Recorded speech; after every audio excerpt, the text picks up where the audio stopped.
নমস্কার, আমাদের কৃষ্ণা টক্স বাংলা চ্যানেলে আপনাদের স্বাগত। আজকের ভাবনা, যাহা আছে এই বিশ্বব্রহ্মাণ্ডে তাহাই আছে আমাদের মানব দেহের ভাণ্ডে। এই প্রশ্নটি কেবল দর্শন নয়, এটি এক মহৎ সত্য। আমাদের পূর্বজ ঋষিরা বলেছেন, যথা পিণ্ডে তথা ব্রহ্মাণ্ডে।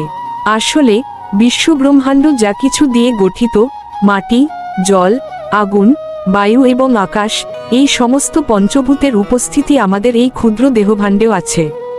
যেমন বাইরে রয়েছে সূর্য, চন্দ্র ও গ্রহ, তেমনি আমাদের দেহের ভেতরে রয়েছে আত্মা এবং পরমাত্মা। এই দেহই হলো সেই মন্দির, যার ভেতরে সমস্ত শক্তি এবং সৃষ্টির রহস্য লুকিয়ে আছে। বাইরে ঈশ্বরকে খোঁজা অর্থহীন, যদি আমরা ভেতরের ভাণ্ডে তাকে না খুঁজি।